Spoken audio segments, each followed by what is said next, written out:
is, did you notice as you were doing your research that the platform was adapting to your questions and maybe trying to change the way it answered your questions to have a, like to try and answer your question with that they knew you would like?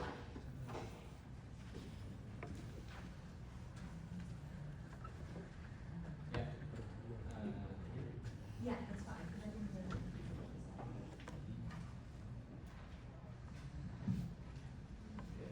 Thanks for the question. The first is about signification. Yeah, I found some signification from different platforms. Yeah, actually I have the data, but the data is by Indonesian as I told before that the prompt is made by Bahasa because it found the research question to answer this question, the signification by Bahasa. So yeah, I can show it if you but some of this I can explain it.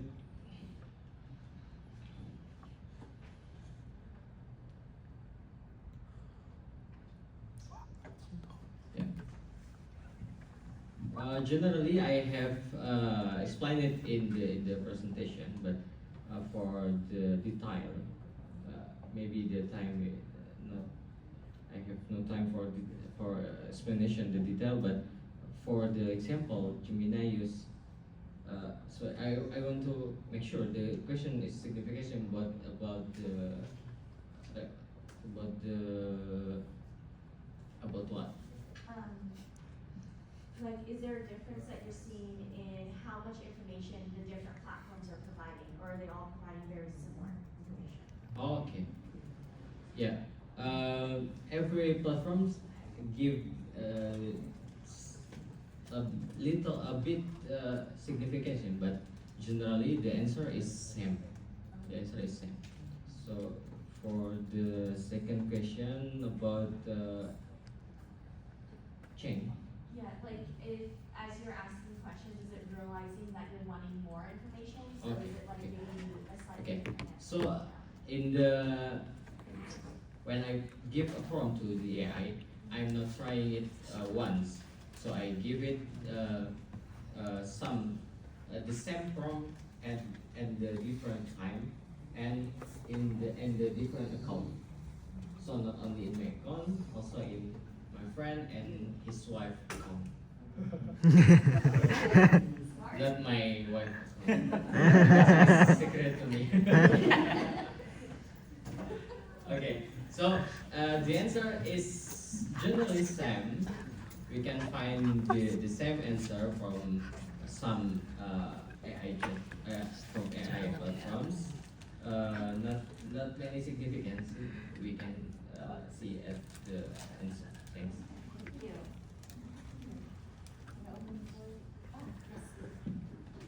One and then two, is that okay? Okay.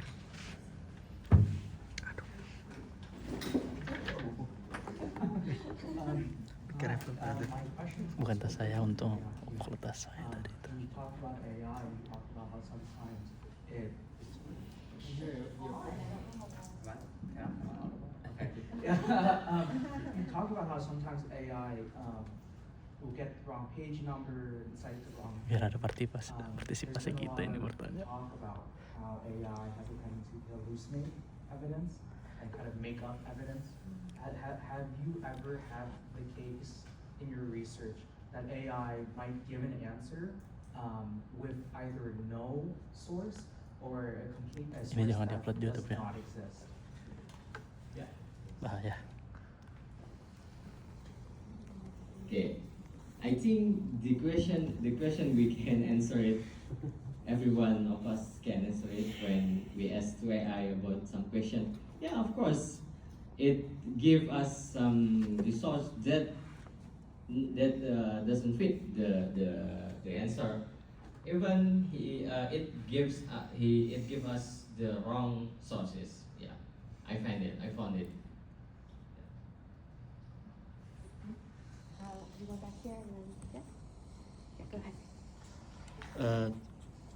Thanks for the presentation. I would like to ask Sofyan Atsauri. Can I ask for Sofyan Atsauri? Yeah, of Yes, course. of course. I would like to ask that. You could ask in the room later, but that's No, this is for Yes, this- yes, the participant.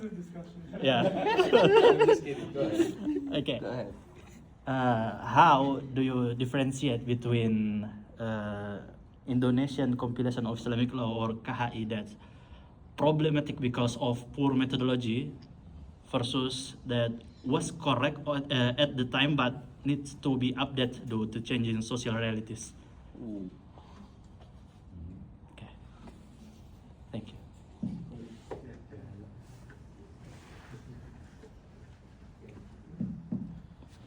Thank you for your question. I just to clarify your question that this Indonesian compilation of Islamic law, right? Yeah. Do you think do I think that the ruling which is stated in the Indonesian compilation of Islamic law is wrong, right? According to my research. Yeah. Because when we take a look at the changes reality of women in Indonesia particularly, when these women got divorced from their husband, most of these women they don't have any job, they don't have any financial support from others. So if we take a look at the context of Indonesian reality, which says, like I said, the woman after divorce, they face many hardship and they are in the state of vulnerability. I would say that my interpretation of this issue is totally correct. Yeah, I would say this research, this topic, this finding is totally correct.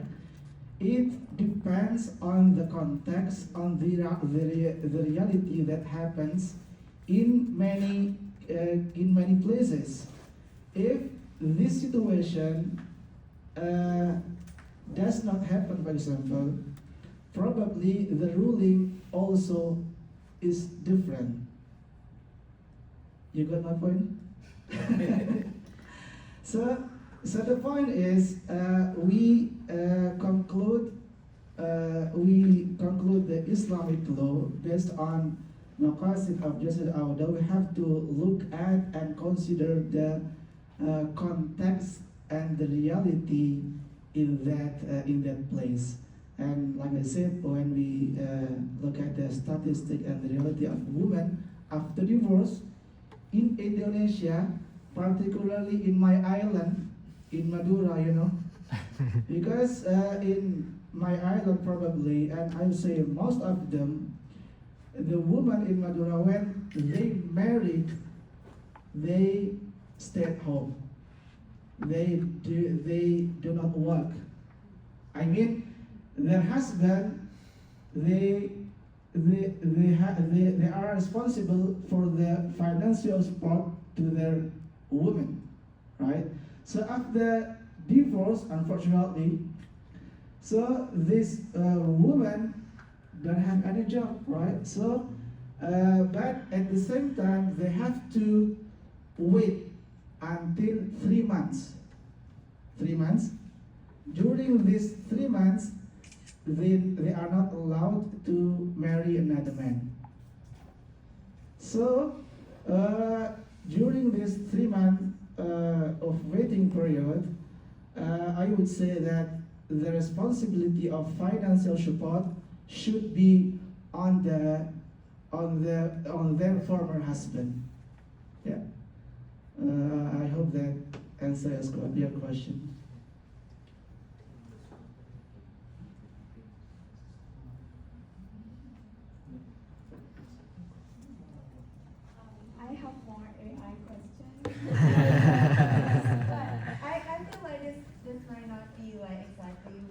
what you were talking about in the presentation, but I'm just wondering, like, do you also happen to have information on like how people have been using AI to ask religious questions? For example, I'm just like wondering how you come up with like what kind of prompts you put in. Like, I'm imagining of like I'm like some random person and I want to ask AI some questions about religious texts. I feel like it can be in many contexts. For example, it can be like, okay, what's the interpretation of this text? Or can it be in a sense of like, well, I have this life problems and I want to ask for like religious advice from the text, but I'm gonna ask AI instead of like religious authorities kind of stuff. So I'm interested in the way like you come up with prompts, and do you have any also like any examples or model on like how people like maybe students in the university who actually been engaging with AI? Because I think it seems like you mentioned that people seems to like consult more AI in the university setting, and I'm just like wondering if that could be like cover or inform the way you design your research.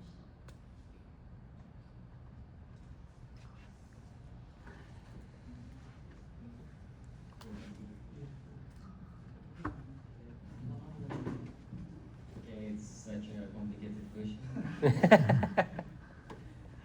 Thanks for the question. Yeah, if we ask how people ask about religious question in AI, especially Muslim, as a religious question in AI, we have, I think we have a complicated issues. I mean, we have very big very big issues in the Islamic studies of it.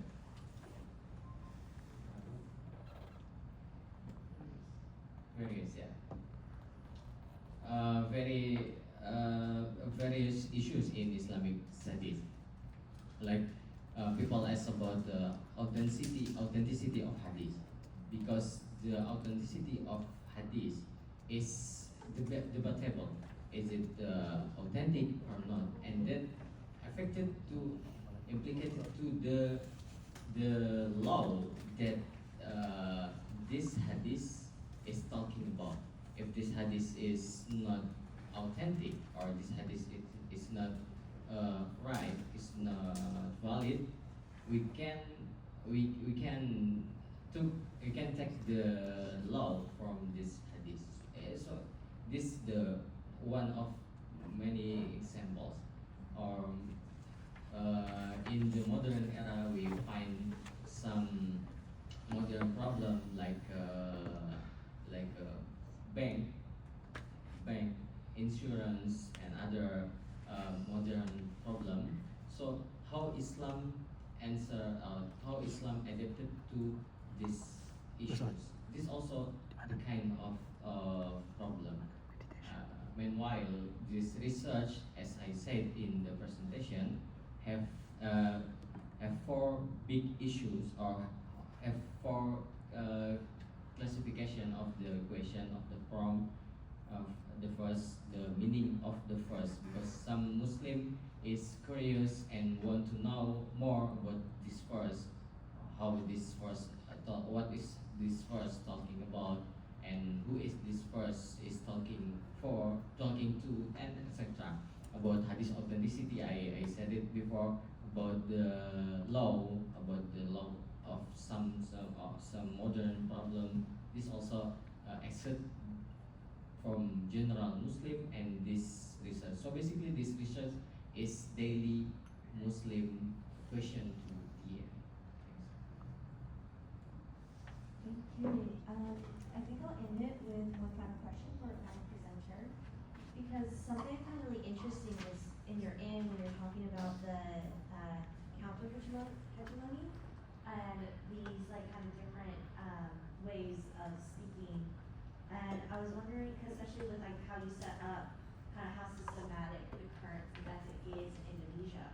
So I was wondering if those kind of counter ways of speaking the Quran, or if you're seeing them in areas that are like within like Jakarta or more like outskirt areas in Indonesia. And my second part about that too is kind of, do you know what the reasoning is for some of these counter hegemonic practices? Like, is it like a very specific like resistance to the current way, or is it more like maybe about like identity of that community? Oh yes. Yes, I was interested too in this, and I was actually wondering if you could expand on what would be the possibilities of using alternative paths or alternative the counter-hegemonic methodologies, if possible. Thank you. I think the question is again. Okay, thank you for the question. So the pathway exactly used and first when Islam came to Indonesia, it's bring the Quran reciting too. So it's not the program, but it's naturally live with Islam. So this pathway is bring with the Islam religious in Indonesia. And when the what to say it, when the people bring Islam in Indonesia, they are mostly from Kufa, or we can say it now Iraq, and they use this pathway to reciting the Quran. So that's why in Indonesia, all of the city states, not only Jakarta, but all Indonesian people reciting the Quran with this pathway, only this pathway. But in the maybe 10 years behind, there is a student abroad in the Egypt or in Medina that study about the other pathway and bring it to our country in Indonesia, and let people know about the other pathway from this from their experience like that.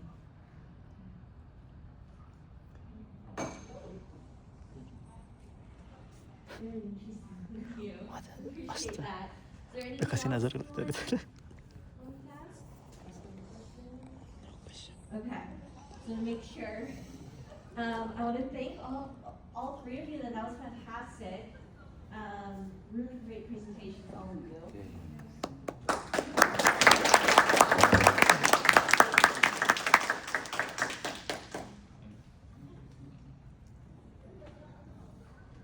Okay, so that is the end of our in-person portion of this conference for presentations. Again, I just want to thank all of our presenters for throughout the whole day. You all